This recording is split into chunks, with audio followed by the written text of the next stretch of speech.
Labą dieną dešimtokai, toliau mes mokomės programavimo ir atsiverskite mokytojo svetainę ir susiraskite 13 pamoką iš programavimo. Programavimas ir 13 pamoka. Mes jau čia mokomės ciklus. Šiais metais pradėjau tokią naujovę, kad lyginsime while ciklą ir for ciklą. Dabar iš karto paaiškinu, kur, jeigu kažkam neįdomu, ar kažkas tai galvoja, kad jis geriau žino visą kitą, va čia yra užduotis, ne? Užduotis. Jūs galite jau su ciklais daryti tas užduotis patys vieni ir paruošti tas užduotis ir atsiskaityti. Visi kiti dirba su manim to lygiai, jeigu kartais čiučiut nespėja, mandagiai, tyliai pralaukit, nes paruošiu filmuką ir jūs galėsite pažiūrėti pamokos aiškinimo informaciją visą. Taigi, dabar spaudžiam vadovėlis. 5 skyriuje yra mūsų vadovėlis, iš kurio mes mokomės. Vadovėlis yra žaliu ten viršeliu. Gal ne taip greitai užsikraunantis, bet viskas gerai. Ir mes iš ten mokykimės ir atsiverskime puslapis bus 39. 39 puslapis, ne lapai, bet puslapis, 39 puslapis. 39.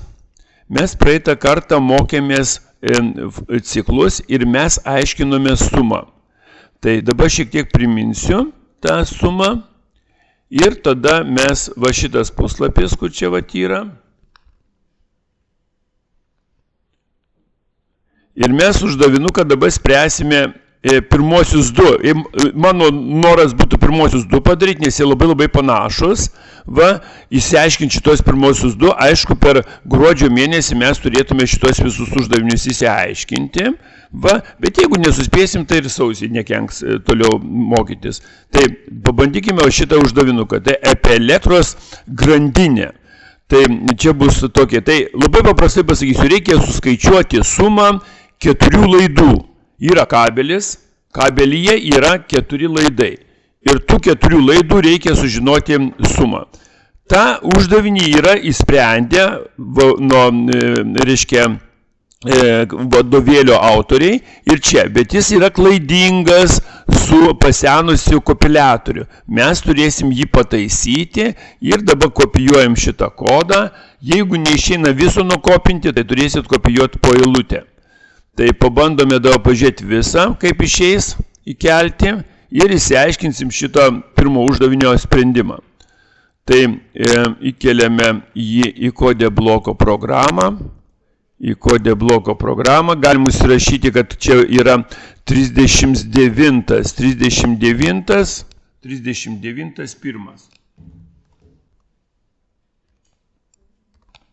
pirmas, kad mes žinotume, kokį mes čia uždavinį sprendėm. Ir jeigu čia kažkas egzistuoja, tai 39. Dar pasitikrinam visą laiką, ar dirba kompiliatorius. Jau čia ir man išmeta ir varža, aš jau čia aiškinusi turbūt su kažkuo tai. Va, tai, man tas negerai, aš noriu jums be išorinio failo rodyti. Tai gal tada mes dar jūs užsikraukit, viskas tvarkoja, o aš dar kartelį pasikrausiu, truputį kitaip parašysiu. Čia, nes man tas netinka toks variantas. Aš noriu truputį jums paprašiau paaiškinti, kad jūs geriau suprastumėt. 39 1.1. Tai bus truputį kitaip. Ir pasitikrino, ar dirba HelloWord. HelloWord dirba. Labai gerai. Tai čia va viską lauk. Ir įmetu. Man pavyko va taip įkelti. Labai gerai viskas įsikėlė. Dabar labai norėčiau su programavimu šnekėti šitokių dalykų dėl bibliotekų. Reiškia, bibliotekų, kurios vadovėlis jau duoda, jos yra savotiškai morališkai jau pasenusios. Todėl norėčiau, kad neapsikrauti taip, kaip būdavo su using names spaces, tada, kad nereikėtų rašinėtų bibliotekų, tai įpreskime vieną biblioteką naudoti bits, šoninis brūkšniukas std, c++,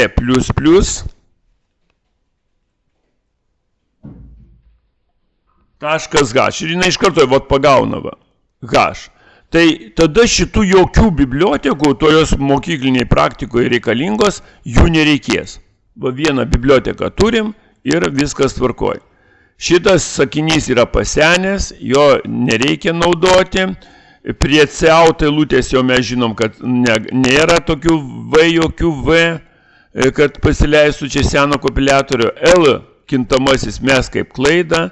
Jeigu L parašysite kažkur tai kaip knygoje parašyta visur, kur L raidė, nereikia. Ir cout yra, o ne w cout. Čia seno kompiliatoriaus, reiškia, užrašas. Tai manau, kad čia viską užrašiau, dar galima pasitikrinti viską be abejo. Tai kas čia vyksta? Tai vyksta tai labai paprastai. Yra, reiškia, int ir n yra visi laidai, kabelis, čia laidai. Jam vartotojas įves, čia vartotojas įves, kiek tam kabelyje laidų yra, kiek skaičius laidų. Toliau, vieno laido varža bus r laidai, vieno laido varža, ne?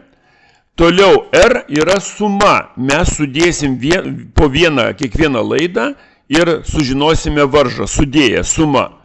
Int I yra for ciklo kintamasis, kuris mums leis paimti kiekvieno laido varžą.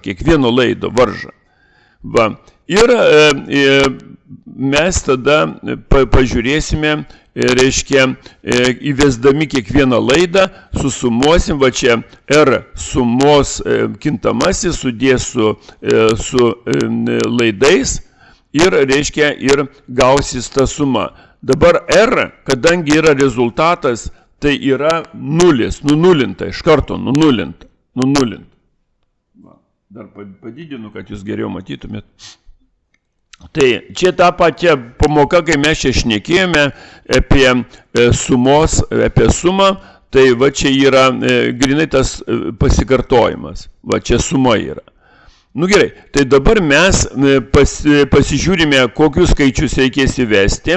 Skaičius reikės įvesti mums 2, 4, 1,5 ir 4. 2, 4, 1,5 ir 4. Ir turi rodyti 11,50. 2, 4, 1,5, 4. Nu ir pabandome. Pakopeliuojam. Vedame. Ir pirmiausiai, kiek laidų yra? 4. 4 laidai. 4. Enter. Pirmo laido 2. Antro laido 4. Trečio laido 1,5. Su tašku darome. 1,5. Ir ketvirto laido bus 4. 4. Ir mes matome varža, elektros grandinės varža 11,50. Reiškia, programa mūsų dirba. Gerai. Tai mes čia taip laidą suskaičiavom. Laidą. Va čia yra laidų. Tai mūsų pirmas uždavinys įspręstas. Aišku, čia yra lietuviškų užrašų. Lietuviškus užrašus prie kompiliatorių nerodė. Labai netvarkingai. Tai galima būtų pakeisti tos užrašus į nelietuviškus. Bet, sakykime, tegul būna taip. Tai mes pirmą uždavinį sprendė, tai dabar šitą visą kodą įdedat į Wordą. Įkelkite į Wordą. Į Wordo programą, kad įrodysit, kad jūs viską darėte. Ir dabar iš karto spręsim ir antrą uždavinį. Išaiškinsiu antrą uždavinį. Jis yra labai panašus. Labai panašus, todėl mums labai lengva ir ryšasi su mūsų tema. Yra klasėje mokosi N mokinių. N mokinių. Tai yra kintamasis N, jų kiekis, ne? Jų ūgiai atitinka U1, U2 ir taip toliau, ne? Parašykite programą, kurie apskaičiuotų vidutinį klasės mokinių ūgį U vidutinis. Tai kas čia bus? Va, ir nurodo, reiškia, kad yra 5 klasė mokiniai, N yra 5 ir ūgiai va čia. 179, 18, 178, 179, 175. Kaip mes čia dabar galvosime šitą programą spręsdami? Tai paprasčiausiai čia keičiame ne laidininkai, o klasės sportininkų kiekis, sportininkų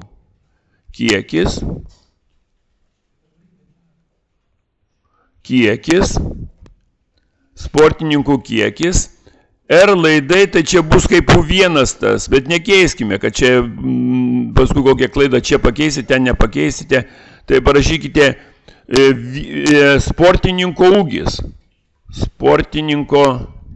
vieno sportininko ūgis, ne? Sportininko ūgis. Nelietuviškai rašykite, kad paskui gerai būtų matyti. Toliau, R yra suma visų sportininkų klasės bendras ūgis, suma, bendras ūgis.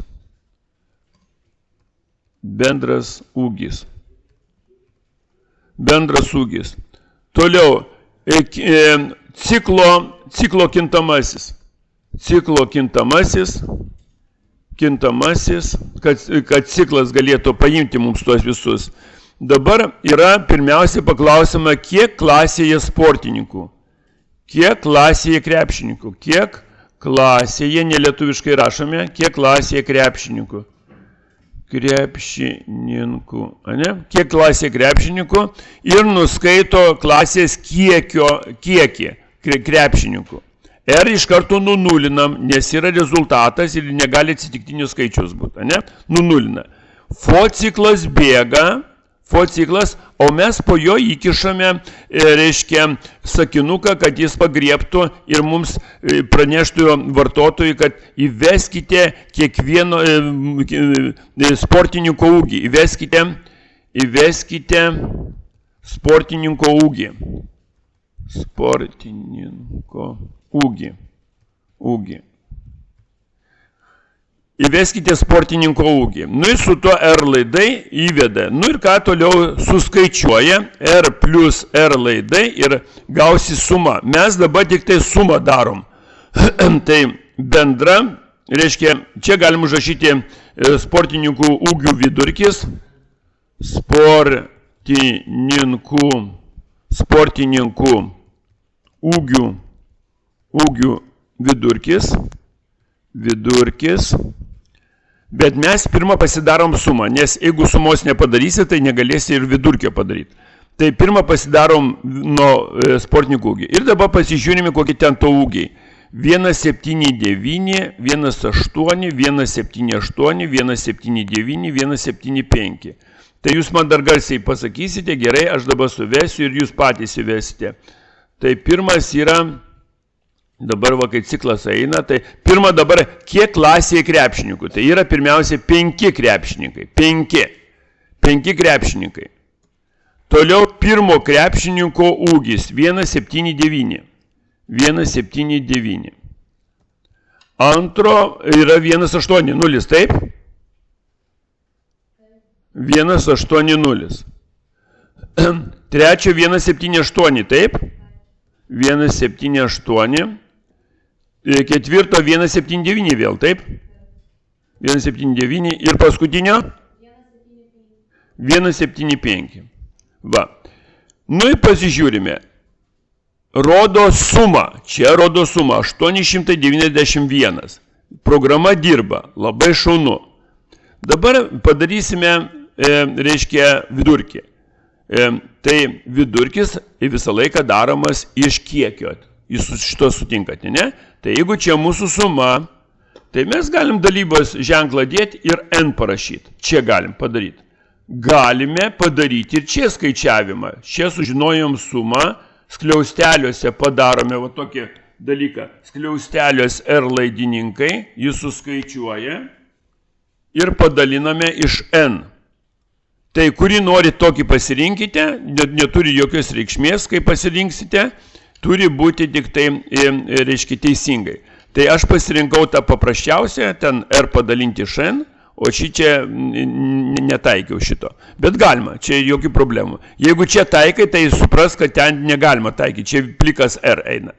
O jeigu čia netaikai, tai ten reikia taikyti. Tai gerai, tai dabar vėl įjungiame ir žiūrėsim, kaip vidurkis dirba. Tai 5 krepšininkai, įvedam 179, 180,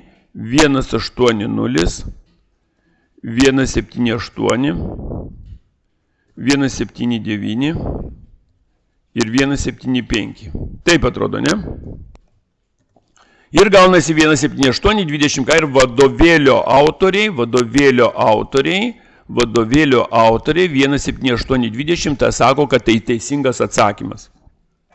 Tai mes įsprendėme 2 uždavinius iš šaunuoliai. Dabar aš dar kartelį analizuoju, ką mes čia darėme. Tai yra programa, matėte vieną tą pačią biblioteką, kurią jūs dabar visą laiką stengsitės parašyti, kitų bibliotekų nekaišiusite. Toliau, sveikų tipų, reiškia, kadangi mums reikėjo sužinoti, kiek klasėje yra mokinių, kurie, reiškia, sportininkų ūgį turi, ne? Tai, reiškia, tai mes su sveikuoju skaičium N sužinome, kiek klasėje mokinių. Kartu tas N yra ciklo bėgimas. Nuo vieneto prasideda, tai nuo pirmo žmogaus skaičiuoja, ir suskaičiuoja 5 kartus. Kiekvienas. Čia yra ciklas, kuris skaičiuoja, ne? Tai čia yra tas galutinis mūsų skaičius. N yra galutinis ciklo, iki kiek bėgs, ne iki 5. Toliau, sportininko ūgis, U1, ten kaip būtų vadovėlį, ne? Mes pavadinome iš praeitos pamokos, kad nereikėtų kaitalioti, ralaidai, ne? Tai ūgis, ne? Ūgis. Toliau, suma R, bendras ūgis, suma, kurią mes suskaičiuosim kiekvieną įvesdami kiekvieno sportininko ūgį. Ir su R mes padarysime bendrą, reiškia, sumą. Mums labai be sumos mes negalim padaryti vidurkio. Suma, ne? Ir čia ciklo kintamasis pavadinimas yra. Jis galėtų būti ir čia, va. Galėtų va čia būti paprasčiausiai, tada nereikėtų jokio rašyti ciklo kintamojo, va, ir būtų viskas, kuo puikiausiai dirbtų. Toliau, paprašome pirmiausiai vartotojo, kad įvestų kiek klasėje krepšininkų. Tai mums autoriai vadovėlio rekomenduoja 5, ne? Nu mes čia 5 įvesime, kada reikės išmest. Toliau programoje mes nunulinam. Aišku, nunulinti galėjom ir čia, va, padaryti va taip nunulinti. Ir tas būtų daug šauniau, negu autoriai nunulino vėlesniam etape. Nunulinama, ne? Čia galima irgi nunulinti šitoje vietoje. Va, ir tada paleidome ciklą. Ciklas bėga nuo vieneto iki 5, sukasi, 5 kartus sukasi. Per tą laiko mes išnaudojame, kad jisai tarp nuo va šitų, reiškia skliaustelių, kad jisai paimtų, praneštų pranešimą kiekvieną kartą, praneštų pranešimą ir paimtų duomenis apie kiekvieno sportininko ūgį klasės. Ir iš karto skaičiuotų, sumą darytų, iš karto sumą dėliotų. Ir viską mes čia matome, ne? Kaip jis dėlioja. Va. Toliau reiškia išvedimas į ekraną. Išvedimas į ekraną naudojame, kad tarpai būtų gražus, tai mes atitraukimus padarome su set 6. Po kablelio set protection, atsakingas už po kablelio set protection, paliekame 2 skaičius, 2 po kablelio, reiškia. Ir šitoje vietoje sumą padaliname iš kiekio. Ir tas gaunasi vidurkis. Tai išsprendėme 2 uždavinius, mes esam šaunuoliai. Tai viską dabar išsaugojate ir jau šios pamokos mintis įsiaiškinta. Kitą pamoką šnekėsime su IFU, ten sekantis uždavinukas bus su IFU, todėl mes turime pirmiausia įsiaiškinti FO ciklas, kaip dirba su IFU, ir tada tik tai dirbti su IFU. Tai ačiū, kad žiūrėjote, iki kitų kartų.